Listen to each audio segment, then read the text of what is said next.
오늘은 그래서 무지개가 구름 속에 있습니다 라고 하는 제목으로 함께 은혜를 나누고자 합니다. 코로나19로 촉발된 사회적 거리두기가 어느새 1년 반이 넘어갑니다. 서로가 서로를 위해 거리를 두는 것, 그리고 함께 마스크를 착용하는 것, 이것이 코로나19의 가장 최적의 방역인 것을 우리는 잘 알고 있습니다. 누가 누구와 거리를 둔다는 것, 좀 소원해진다는 것, 이것은 오히려 사이가 멀어지는 것인데, 코로나19는 서로가 서로를 위한다면 거리를 두고 살라고 이야기하고 있습니다. 유명한 미국 코미디언 찰리 채플린은 인생이라고 하는 것, 가까이서 보면 비극이고 멀리서 봐야 희극이다, 이런 말을 했습니다. 찰리 채플린이 영화 감독으로도 역할을 했는데, 그의 말을 빌리자면 카메라로 클로즈업해서 사람의 사는 모습을 보면 눈물도 많고 비극적인 요소가 많기에 롱샷으로 조금 멀리서 떨어지면 사람 사는 것 희극과도 같다고 그는 이야기했습니다. 우리의 얼굴을 들어 예를 들자면 아마 동의가 되실 거예요. 저도 많은 분들이 목사님 괜찮은 것 같아요. 근데 가까이서 보니까 또 좀 다르네요. 이런 말씀을 하는 경우를 종종 듣습니다. 얼굴이라고 하는 것 멀리서 보면 다 탱탱해 보이고 다 만질만질해 보이는데요. 가까이서 이렇게 들여다보면 거기에 지난 삶의 주름살이 자글자글 묻어있는 것을 우리는 부인할 수 없는 것 같습니다. 그러기에 때로는 조금 거리를 두고 사람을 알아가고 만나고 교제하는 것이 과히 나쁘다고만은 할 수 없는 것 같습니다. 오히려 거리를 두고 알아가는 것이 그 사람이 갖고 있는 장점을 오히려 볼 수 있는 기회도 많기 때문에 그러합니다. 오히려 거리가 좁혀져서 이전보다 조금 더 알게 돼서 이전보다 더 가까워져서 오히려 상처를 받고 상처를 주는 경우가 또 우리의 삶에 얼마나 많이 있습니까? 멀리서는 못 보았던 그의 단점을 가까이 하기에 더욱 크게 보는 때가 있지는 않습니까? 일본 작가 소노 아야코는 그의 글 약간의 거리를 둔다라는 책에서 그녀의 어머니의 지혜를 하나 알려줍니다. 어머니는 몰락한 집안의 딸이었지만 지혜가 있었는데, 어머니가 자주 했던 말은 얘야, 집이나 방이나 창문이 많아야 된다. 그래야 바람이 잘 들고 볕이 잘 든다. 그래야 오래 간다. 소노 아야코는 집과 또 방에 대한 이러한 어머니의 지혜를 인간 관계 속에서도 적용해 보려고 했습니다. 그녀는 말하기를 사람의 관계도 그렇다는 것입니다. 사람의 관계가 너무 밀접하면 그 사이에 바람도 통하지 않고 볕도 스며들지 않고 공기도 없어서 오히려 더 좋은 관계가 되기 어렵다는 것이죠. 그러니 소노 아야코의 말처럼 일정한 간격, 약간의 거리를 두는 것이 때때로는 삶의 지혜가 된다는 것을 우리는 동의하게 됩니다. 그러나 말은 이래도 현실적으로 거리를 두며 살아가는 것 쉽지 않습니다. 더군다나 가장 쉽지 않은 예가 바로 우리의 가족이죠. 함께 화장실을 쓰고 함께 한식탁에 둘러앉아 같은 음식을 먹는 식구, 이 가족이라는 존재 자체는 거리를 두면서 살아가기가 참 어렵습니다. 가족 간의 거리를 둔다? 이것은 뭔가 불안정한 가정으로 여겨집니다. 그래서 특히 우리는 좋은 가족이란 그냥 함께하는 것이요, 얽히고 설킨 침덩굴처럼 그냥 달라붙어 있어야 이게 건강한 가족, 좋은 가족이라 생각하는데, 실제는 어떻습니까? 가족 간에도 너무 밀착되어 있으면, 특히 부모와 자녀 간에 너무 밀착되어 있으면 거기에는 바람도 통하지 않고 공기도 통하지 않고 햇볕도 스며들지 않아서 종종 불화와 어려움이 자초되는 때도 있습니다. 앞서 소노 아야코는 이러한 가족 간 거리두기의 맹점을 특별히 자녀와의 관계에서 이렇게 충고를 합니다. 자녀란 타인 중에 특별히 친한 타인이다. 자녀는 내 것도 아니고 내 소유물도 아니라는 것입니다. 자녀는 타인이지만 아주 특별히 친한 타인, 그래서 참 소중하지만 그러나 타인인 것을 기억하라고 이야기하고 있습니다. 좀 더 확대해 보자면 부부 간에도 그렇습니다. 또 부모와 자녀, 또 다른 사람과의 관계에 있어서 우리가 너무 밀접해지면 그가 타인이라는 사실을 잊어버림을 통해 우리는 상처를 경험하게 되기도 하죠. 거리두기를 잠시 말씀드렸지만 거리두기가 참 안 되시는 분이 계세요. 누구실까요? 우리 하나님이십니다. 하나님은 좀처럼 거리두기를 하지 못하십니다. 하나님께서 지으신 사람에 대한 사랑, 하나님께서 지으신 피조세계와 생물에 대해 하나님께서는 거리두기가 애초부터 불가능한 분이십니다. 성경은 웃는 자와 함께 웃고 우는 자와 함께 울라 하십니다. 이것은 하나님의 마음입니다. 하나님은 오늘 누군가 기뻐하면 함께 기뻐하십니다. 그러나 누가 눈물 흘리면 함께 눈물 흘리시는 분, 그분이 바로 차마 우리와 거리두기를 하지 못하시는 하나님이십니다. 성도 여러분, 오래전에 40일간 비가 내려서 150여 일 마른 땅이 없었던 지구에 한 사건이 있었습니다. 그 사건 혹시 기억하십니까? 네, 홍수 사건이죠. 노아의 홍수 때 일어났던 일입니다. 창세기 1장에는 하나님의 창조전을 물로 대표되는 혼돈과 공허가 있었던 세상으로 묘사합니다. 그래서 하나님께서는 그 물을 하나는 위로, 하나는 아래로 나누어 분리시키고 그 공간에 마른 땅을 조성하여 그곳에 우리를 만드시고 그리고 세상을 지으셨다고 창세기는 이야기하고 있습니다. 그런데 노아 홍수 때는 이 물의 분리가 이제는 사라졌습니다. 그래서 이 창공의 위의 물 그리고 창공의 아래의 샘물이 다 터지고 그리고 범람하여서 40일간 그야말로 지구상에 그 어떠한 땅도 마른 땅이 없는 세상이 되고 말았습니다. 마른 땅이 사라진 홍수 사건은 하나님께서 창조 세계를 다 지워버렸음을 의미하는 것입니다. 왜냐하면 마른 땅이 있어야 창조물이 그리고 피조된 것들이 살아갈 수 있는데 하나님께서 홍수로 물로 세상을 심판해서 마른 땅을 다 사라지게 하셨기 때문에 그러합니다. 우리는 창조주 하나님께서 어쩌다가 자신께서 보시기에 좋았던 그 세상 만물을 다 버리기로 결정하셨을까? 그 이유는 무엇일까요? 하나님께서 우리와 그리고 세상과 차마 거리두기를 하지 못하신 까닭입니다. 그냥 그런가 보다 하고 방치하시고 관망하시고 눈 돌리시면 그만인 것을 하나님께서는 차마 거리두기를 하지 못하시고 피조세계와 그리고 인간의 사람 살아가는 모습을 유심히 보셨습니다. 오늘 본문 6장 6절에는 여호와께서 사람의 죄악이 가득하고 그리고 그 마음으로 생각하는 것이 다 악한 것임을 보셨다고 성경은 기록하고 있습니다.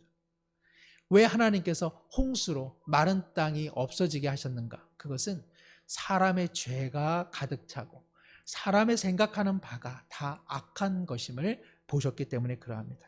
하나님께서는 차마 거리를 두지 못하시고 그리고 세상이 만물이 오염되는 것을 그리고 하나님을 업신 여기는 것을 방치하지 않기로 하셨습니다.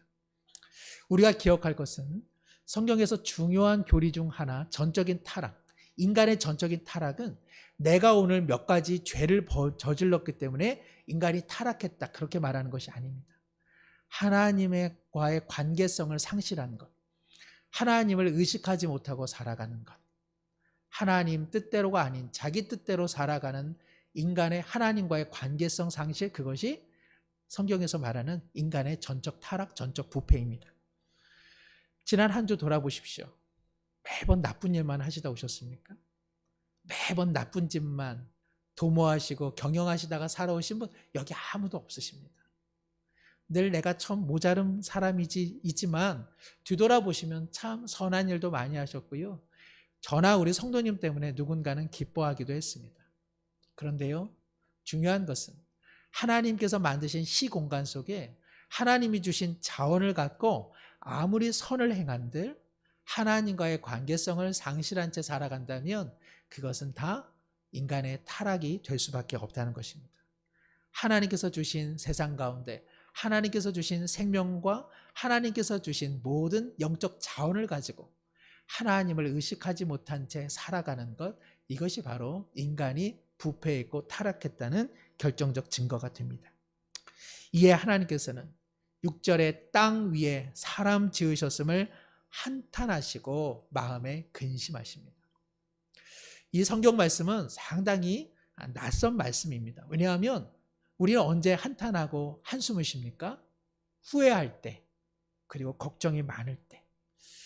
제가 이 말씀을 보면서 저희 예전에 어머니의 깊은 한숨이 좀 생각이 납니다. 팔뚝을 이마에 대시고 잠 못 드시면서 한숨을 쉬던 어머니의 시름 깊었던 지난 날들, 삶에 대한 걱정, 또 말 안 듣는 이 자녀를 향한 어머님의 안타까운 한숨. 어찌 보면 오늘 한탄하셨다, 마음에 근심하셨다라고 하는 표현이 이와 같은 하나님의 마음일지 모릅니다. 그러나 하나님은 후회하시는 것은 아닙니다. 하나님께서 실패했다 그런 뜻도 아닙니다. 여기서 하나님께서 한탄하셨다라고 하는 것은 하나님의 가슴 아픔입니다. 하나님께서 아름답게 선하게 지은 하나님의 형상인 인간들과 피조세계가 엉망이 된 것에 대한 하나님의 깊은 시름을 인간적인 단어로 지금 표현하고 있는 것입니다. 하나님께서 마음에 근심하셨다. 여기 근심했다라고 하는 것은 히브리어로 아사부인데, 이 아사부라고 하는 말은 앞서 사용되었습니다. 언제 사용됐느냐? 하나님께서 아와 하와가 범죄한 이후에 여인은 임신의 고통을 짊어지며 살아야 한다라고 했던 그 고통의 단어가 바로 아사부입니다. 하나님께서 에덴 동쪽을 향해 길 떠나는 하와를 향해 여인의 삶에는 임신의 또 출산의 고통이 임하게 된다라고 했던 그 고통을 지금 하나님께서 몸소 경험하고 있는 것입니다. 얘야, 여인이 출산할 때의 그 고통, 여인이 10달 품어 그 생명을 지켜내는 그 고단함, 바로 그 고통과 고단함을 내가 지금 짊어지고 있다고 하나님께서는 말씀하고 있는 것입니다. 사랑하는 성도 여러분, 우리는 참 하나님 앞에 짐이 되는 존재입니다. 우리는 짐되는 사람 있으면 거리를 두죠. 그런데 하나님께서는 그 짐되는 우리의 짐을 거리를 두지 않으시고 그것을 고스란히 자기의 어깨에 짊어지시는 하나님이십니다. 그래서 세례 요한이 예수님을 처음 만났을 때 그렇게 고백했습니다. 보라, 세상 죄를 짊어지고 가는 하나님의 어린 양이로다. 하나님은 우리의 아픔, 우리의 고통, 우리의 질고, 우리의 삶의 모든 무거운 짐을 자신의 사랑하는 아들 예수님에게로 옮기신 것입니다. 모든 어머니의 허리가 굽어있는 까닭은 무엇입니까? 모든 어머니의 다리가 그처럼 연약해져 있는 까닭은 무엇입니까? 자녀의 짐을 지고 가기 때문 아니겠습니까? 그리스도의 어깨에 왜 십자가가 메어 있습니까? 그것은 세상의 짐, 그리고 인간의 깊은 고독과 절망을 안고 가시는 하나님의 사랑 때문입니다. 사랑하는 성도 여러분, 우리는 하나님과 거리를 두며 살아가는 부패된 영혼입니다. 그러나 하나님은 우리와 차마 거리를 두지 못하시는 하나님이심을 믿으시기를 바랍니다. 이 시각을 갖고 홍수 사건을 바라보는 것은 대단히 중요합니다. 왜냐하면 40일 동안 비가 오고 그리고 150여일 마른 땅을 찾아볼 수 없었던 이 사건은 표면적으로 보면 하나님께서 한탄하시고 분노하셔서 세상에 베푸신 하나님의 심판처럼 여겨지기 때문에 그러합니다. 그러나 실제는 그것이 아닙니다. 차마 인간과 사람과 피조세계와 거리를 두지 못하시는 하나님의 가슴 아픔, 하나님의 근심, 하나님의 안타까운 마음, 그래서 새롭게 창조하시는 하나님의 결혈한 의지가 이 홍수 사건에 기록되어 있기 때문에 그러합니다. 이것은요, 은총입니다. 이것은 심판이 심판으로 끝나는 것이 아니라 하나님의 제2의 창조 사건, 그것이 바로 홍수 사건입니다. 앞서 보신 말씀처럼 인간의 죄가 가득함으로 하나님께서는 사람과 그리고 결부된 피조 세계를 다 멸하기로 계획하셨습니다. 그러나 노아와 아내 그리고 세 아들과 그 며느리 그리고 동물 암수 한 쌍씩은 방주에 탑승시키셨습니다. 방주를 보호하셨고 40여일간 그리고 150여일간 혼란의 시대 속에서도 결국 하나님께서는 마른 땅에 이 방주와 생명을 안착시키셨습니다. 창조주 하나님께서 첫 번째 창조 때 물로 대표되는 혼돈과 그 공허를 이제는 인간이 살 수 있는 마른 땅을 조성해서 하나님께서는 아담을 불러내셨고 그리고 창조 세계를 지켜내셨습니다. 이제 하나님께서는 두 번째 창조로 홍수 이후에 다시 이 물이 다 사라지게 하고 마른 땅을 조성시키셨습니다. 아담을 불러내셨던 것처럼 이제 하나님께서는 노아를 불러내십니다. 그리고 하나님께서는 홍수 사건이 죄에 대한 징벌로 끝나지 않도록 하나님께서는 은혜의 언약을 세우게 되십니다. 정말 우리가 홍수 사건을 통해서 기억해야 될 것은 바로 하나님께서는 심판을 위해 홍수 사건을 일으킨 것이 아니라 새로운 구원과 새로운 창조를 위해 홍수 사건을 일으키셨다는 사실입니다. 참으로 중요한 것은 하나님께서 스스로를 변화시키셨습니다. 무슨 말씀이냐? 오늘 본문 8장 21절과 22절 함께 우리 화면을 통해서 읽도록 하겠습니다. 여호와께서 그 향기를 받으시고 그 중심에 이르시되 내가 다시는 사람으로 말미암아 땅을 저주하지 아니하리니 이는 사람의 마음이 계획하는 바가 어려서부터 악함이라. 내가 전에 행한 것 같이 모든 생물을 다시 멸하지 아니하리니 땅이 있을 동안에는 심음과 거둠과 추위와 더위와 여름과 겨울과 낮과 밤이 쉬지 아니하리라. 아멘. 하나님께서는 두 번째 창조, 즉 홍수 사건 이후에 새로운 인류의 대표인 제2의 아담이라고 할 수 있는 노아에게 친히 말씀하십니다. 얘야, 노아야, 홍수는 이번이 마지막이다. 인간의 범죄와 타락으로 인해 홍수와 같은 전면적인 심판을 내가 다시는 시행하지 않을 것이다. 홍수 사건 이후에 노아, 너와 그리고 이후의 사람들이 각성하게 될 것을 내가 기대해서 말하는 것이 아니다.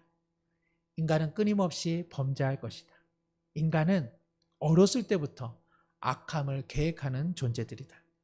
그러나 그러하다 할지라도 내가 다시는 홍수와 같은 전면적인 심판을 이 땅 가운데 일으키지는 않을 것이다라고 하나님은 말씀하십니다. 이것이 주는 두 가지 의미가 있습니다. 첫 번째, 하나님께서 홍수 사건 이후에 사람들이 하나님의 마음을 실망시킨다 할지라도 절대로 1대1로 그 죄에 대해서 보응하지는 않겠다는 말씀입니다. 무슨 말씀이냐? 우리가 하나님을 잊은들 하나님께서 우리를 함께 잊지는 않겠다는 뜻입니다. 우리가 하나님을 배역하고 하나님을 떠난들 하나님께서 우리를 떠나지는 않으시겠다는 뜻입니다. 우리는 하나님을 버리며 살아가지만 하나님께서는 우리를 버리지 않으시겠다는 뜻입니다. 우리는 하나님과 거리두기를 유지하면서 살아가는 인생이지만 그럼에도 불구하고 하나님께서는 거리를 두지 않겠다는 자기 의지의 표명입니다. 하나님께서는 그러면 무엇을 하시겠다는 뜻일까? 하나님은 오래 참겠다는 뜻입니다. 하나님은 인간의 범죄와 부패함에도 불구하고 오래 참고 견디시겠다는 뜻입니다. 하나님께서는 은혜를 베푸실 것이고 인간의 죄악에도 불구하고 사람 살아가는 모습에 대한 불쌍과 연민을 갖겠다는 뜻입니다. 그리고 인간의 죄와 그 오염된 마음을 다른 방법으로 치유하시겠다는 뜻입니다. 홍수 사건 이후에 나타나는 중요한 사건이 뭐가 있을까요? 혹시 아실까요? 바벨탑 사건입니다. 바벨탑 사람들이 왜 만들었을까요? 홍수로부터 생명을 모면하기 위해서. 하나님께서 혹시 우리 가운데 본때를 보여주신다? 우리도 가만히 있지 않겠어. 우리도 큰 바벨탑을 만들어서 아무리 비가 범람한다 할지라도 우리 스스로 우리를 지켜내겠다라고 하는 인간의 욕망, 그것이 바로 바벨탑입니다. 그런데 왜 바벨탑 사건 때 하나님께서 물로 심판하지 않으셨을까요? 왜 바벨탑을 만드는 인류의 언어를 혼잡하게 해서 그들을 흐트러뜨리기는 하셨지만 왜 홍수로, 물로, 불로 심판하지 않으셨을까요? 그것은 하나님께서 오늘 본문에 노아에게 언약하신 그 말씀을 지키셨기 때문에 그러합니다. 내가 인간의 범죄함에도 불구하고 내가 전면적인 심판은 하지 않을 것이다. 하나님께서는 놀라운 은혜를 베푸십니다. 인류를 흩으셨지만 하나님께서는 또 다른 인류의 대표자인 아브라함을 불러내셨습니다. 그리고 아브라함을 통해 언약을 체결하시고 훗날 그리스도를 통해서 흩어진 사람들 가운데 하나님의 백성을 다시 불러내셨습니다.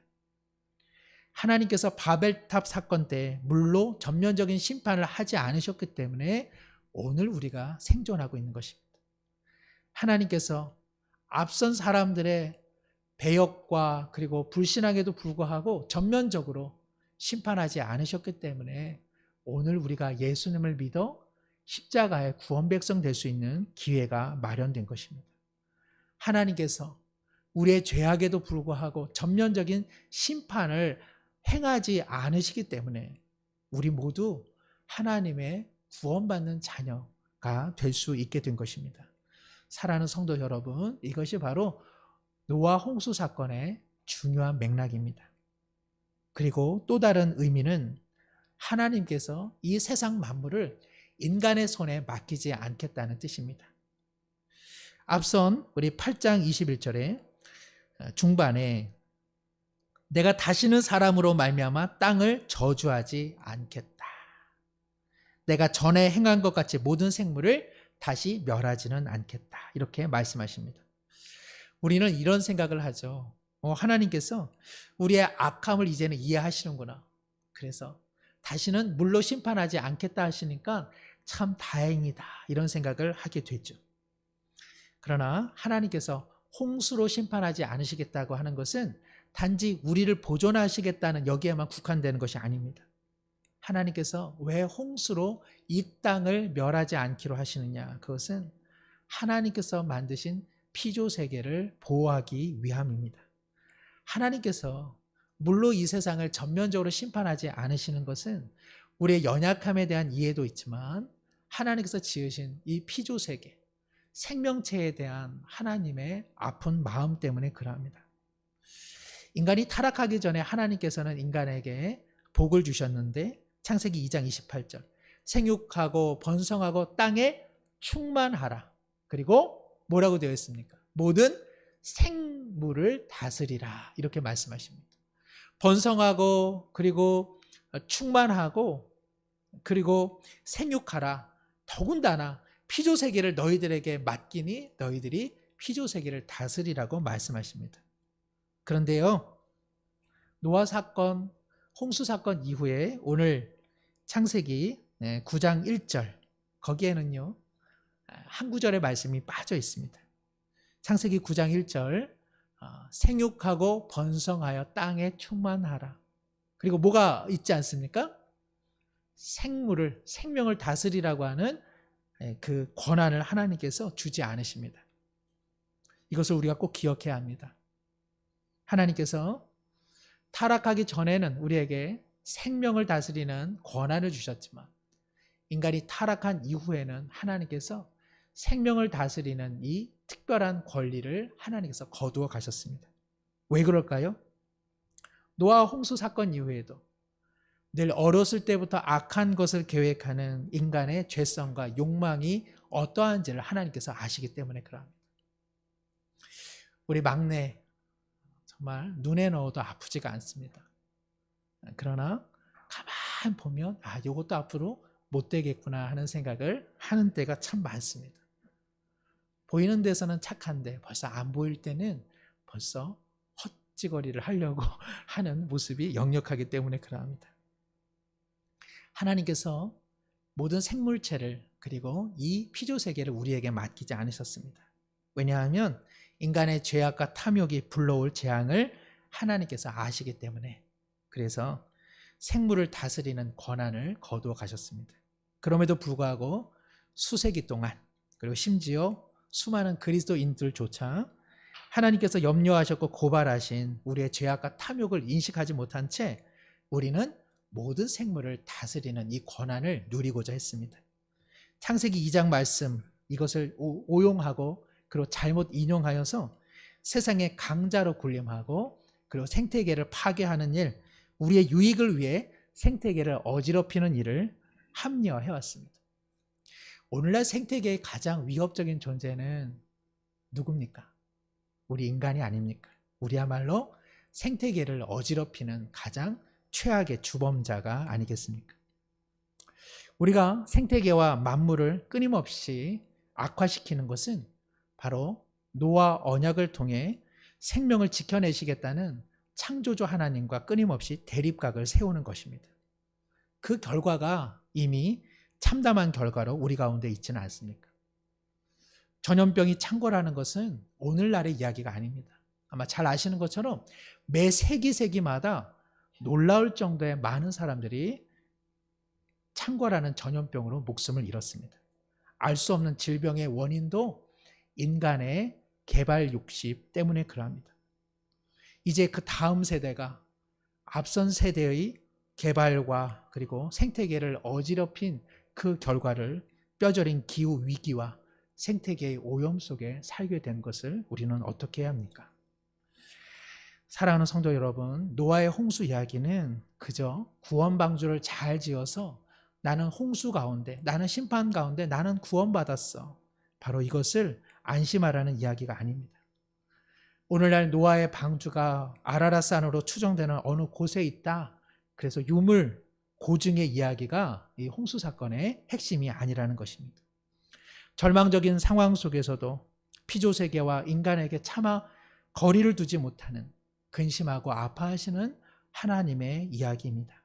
어떻게 하면 하나님의 선함으로 지음받은 인간이 회복되어서 구원자 하나님의 마음을 알고 이 피조세계를 하나님의 마음으로 함께 할 수 있을까 하는 하나님의 근심 어린 이야기가 바로 이 홍수 사건 이야기입니다. 다시는 이처럼 멸하지 않을 것이다, 다시는 모든 생물을 멸하지 않겠다라고 말씀하시는 하나님께서 생명과 회복과 어떻게 보존해 가시는지 그 이야기가 홍수 사건의 진면목입니다. 이를 위해서 하나님께서는 노아뿐만 아니라 모든 생물 사이에 친히 언약을 세우십니다. 그 언약이 바로 무지개의 언약입니다. 창세기 9장 16절 말씀 한번 보여주시면 우리 함께 읽겠습니다. 무지개가 구름 사이에 있으리니 내가 보고 나 하나님과 모든 육체를 가진 땅의 모든 생물 사이에 영원한 언약을 기억하리라. 놀랍게도 하나님께서는 인간과만 언약을 체결하신 분은 아니십니다. 하나님께서는 피조세계의 생물과도 언약을 체결하셨습니다. 그것이 노아의 언약, 무지개 언약인데, 여기서 무지개라고 하는 것은 히브리어로 커세트라고 활을 의미합니다. 무지개 생각해 보세요. 무지개가 어떠한 모양입니까? 활 모양과 참 유사합니다. 하나님께서 무지개를 만들어 두셨다고 하는 것은 군사 무기, 심판과 응징의 무기인 활을 하늘에 걸어둠으로 심판하지 않겠다는 뜻입니다. 이것은 단순히 심판하지 않겠다는 것이 아니라 하나님 스스로가 변화되어서 인간의 패역함에도 불구하고 그리고 피조세계의 연약함에도 불구하고 하나님께서 친히 지켜내시겠다고 하는 자기 의지의 표명입니다. 안타깝게도 하나님께서 걸어두신 이 활은 훗날 예수 그리스도가 십자가에 달리시는 사건으로 더 진전되어집니다. 하나님께서는 우리를 심판하지 않기 위하여 활을 걸어두셨기에 우리를 향한 심판을 자기의 사랑하는 아들을 향한 심판으로 옮기셨습니다. 우리의 모든 죄악을 그리스도께서 십자가에 매어 달려 그 모든 죄를 감당하셨습니다. 하나님께서 노아와 그 피조세계와 체결한 이 생명과 보존의 언약은 자기 아들을 내어주시겠다고 하는 하나님의 자기 선언이었습니다. 그러므로 그리스도께서 죽으시고 부활하신 사건은 바로 우리를 살려낸 사건이요, 그리고 시름시름 앓고 있는 피조 세계를 구원하신 사건입니다. 영국의 위대한 설교자 스펄전은 무지개를 가만히 보면서 그 무지개, 그 활의 모양이 하나님을 향하고 있다고 말한 적이 있습니다. 무지개 모양, 그 활의 모양을 생각해 보십시오. 거기에 만약에 활 사이를 두어 당기기 시작한다면 그 화살은 하나님을 향하게 되어 있습니다. 하나님께서는 무지개를 아래를 향해 만들지 않고 그 활시위가 조준되는 방향을 하나님 스스로를 향하게 만들어 두셨습니다. 이것은 무엇을 의미합니까? 하나님께서 이 세상과 만물의 고통을 친히 자신이 짊어지겠다는 의지의 표명입니다. 그리고 말씀드린 것처럼 그 무지개는 자신의 아들을 메어 달린 십자가로 이어졌습니다. 말씀을 맺습니다. 서로를 위해 거리두기가 필요한 지금의 현실, 지금의 현실은 하나님과 거리를 두고 살아온 우리의 부패 때문 아니겠습니까? 창조주이시며 구원자이신 하나님의 뜻과 매일매일 거리를 두고 살아온 결과가 아니겠습니까? 그럼에도 불구하고 코로나19의 작은 돌파구를 모든 인류는 지금 기대하며 조금씩 찾아내고 있습니다. 사랑하는 성도 여러분, 꼭 기억하십시오. 인류가 전염병으로 인해 멸절되지 않고 그럼에도 불구하고 새로운 빛을 찾을 수 있었던 것은 인간의 지혜 때문이 아닙니다.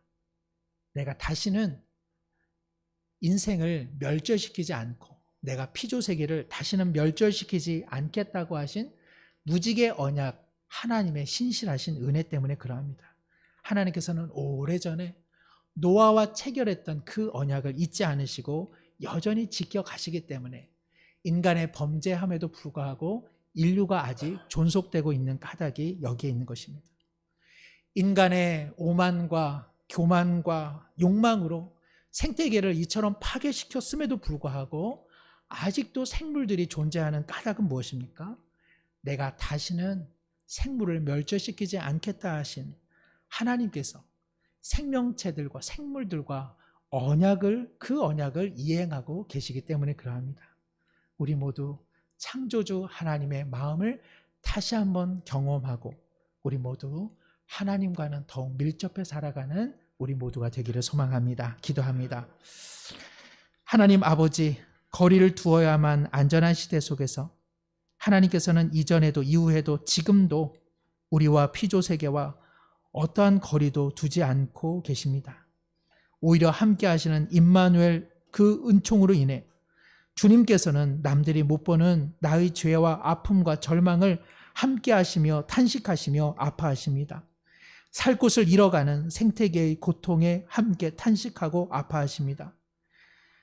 오래전 언약을 체결하시고 그 언약의 신실함으로 우리를 보호해 주시오니 하나님의 거리두기 없음을 기억하며 맑은 가을 구름 속에 믿음의 눈으로 무지개 언약을 십자가의 은혜를 발견하는 우리 모두가 되게 하여 주옵소서.